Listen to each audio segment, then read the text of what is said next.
I'm Stephen Carroll in London. Welcome to this special presentation from Bloomberg Radio. The Israel-Hamas war began with the October 7th attack and the largest loss of Jewish life since the Holocaust. Israel's military response in Gaza has left tens of thousands of people dead and sparked violence in many parts of the Middle East. The conflict has upended international relations, and the consequences are also being felt in the business world, with some of the biggest global brands affected.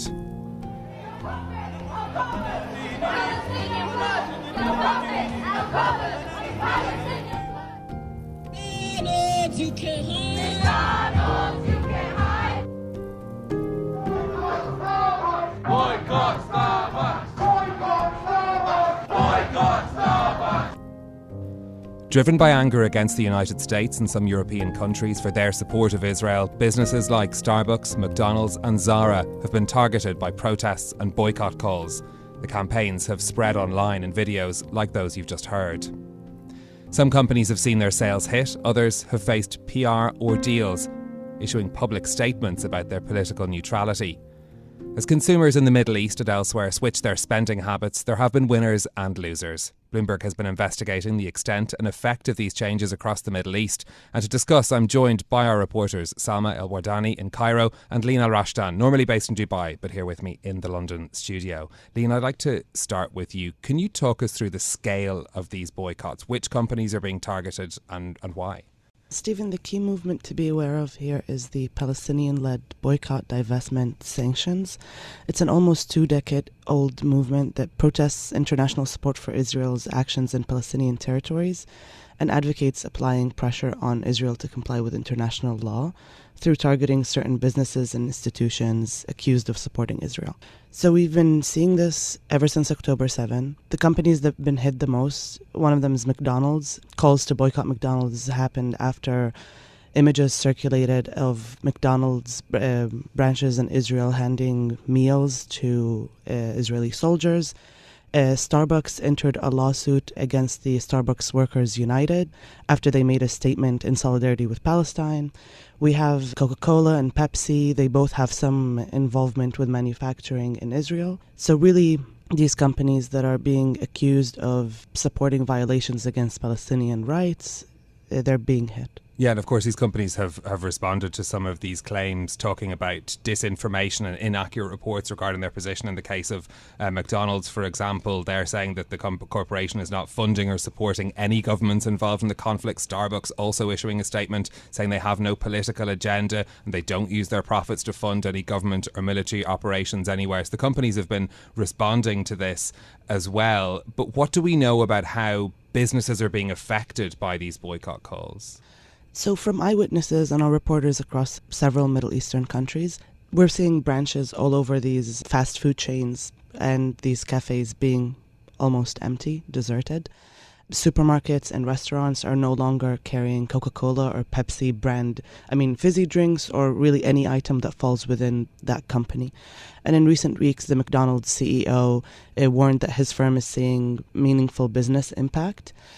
And we've also seen that shares of Americana Restaurants International, the Middle East franchise operator for KFC, Pizza Hut, Krispy Kreme, and Hardee's, they've declined significantly since mid-October. And a lot of analysts are saying that the hit to profits is from the boycott. Okay, and of course we'll get more information from these companies. We're expecting it in their next set of earnings results as well. Salma, you've been speaking to some consumers who've changed their spending habits as a result of these campaigns. Let's listen to part of one of your conversations with Sara El Masri, who works as a project manager in a cultural organisation in Egypt. بصي أنا ليه شايفة إن المقاطعة مهمة. Look, here's why I think boycotting is important. Because largely we're helpless. We're their closest neighbour and we are supposed to be doing more, but we can't.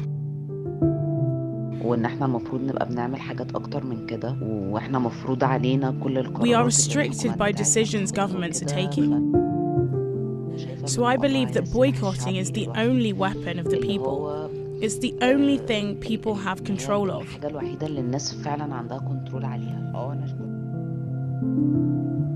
Fairy was the best product for me, but when I found out it's on the boycott list, I decided to boycott it and started looking for alternatives.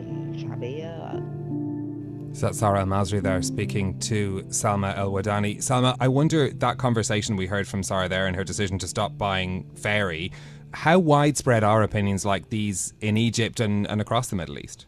A lot of people like Sarah are turning to local alternatives since the beginning of the war in protest against Western government support for Israel. You can see the evidence in the streets of Cairo, for example, where the once very, very popular global fast food chains and shops are largely empty.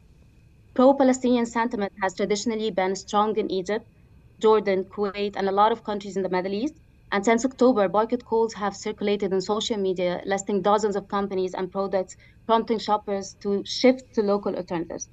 I think the point that Sarah is making here is very important and is being shared by a lot of people here, is that in this region, where there's a little chance of people to take to the streets because of the security restrictions, the boycott can be the best or even the only way to make their voices heard. The only thing that you can't control is where I put my money. Some of the people I interviewed were also saying that joining the boycott made them more conscious of their power as consumers. So the supermarket trips are now less about grabbing the favorite or even the cheapest product. It's more about the values behind it. Consumers are becoming more mindful and conscious of the human cost of their consumption and are demanding greater transparency and are expecting a specific set of standards and ethics from the brands they buy. That's really interesting to put it in that context for us. Another part, Salma, of this story are the companies who've been benefiting from the boycotts of other brands. You've been speaking to some of them, including a soda maker in Egypt that's seen a big boost in their sales. What have they told you? Yes, definitely the past 3 months have witnessed the rise of local brands. Social media users and influencers have been using the platforms to advocate and review local products instead of Western ones. In this video, we will be seeing how to find brands that support Palestine. Now that all this boycott is happening due to the current issues, a lot of us have a lot of information on what brands to boycott, but not exactly what brands to support, which brands are in favor of Palestine that we can buy as alternatives to the brands that we are to boycott. One of the companies is Pierce Pattis. It's an old Egyptian company that used to have popularity 100 years ago and used to take pride as the first made in Egypt soda, but then was overtaken by the rise of global Western brands over the decades.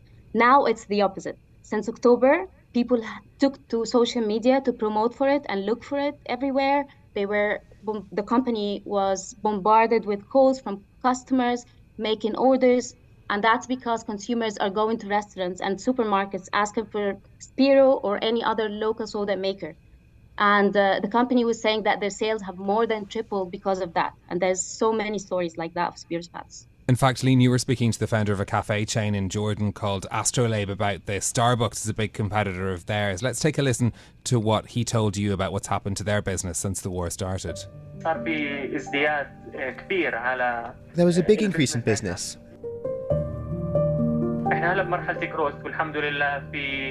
We're in a growth phase and we have year-to-year growth.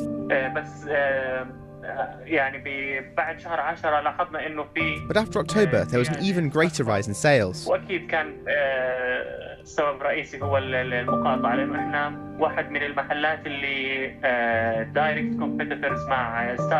of course, the main reason was the boycott, because we are direct competitors with Starbucks mainly.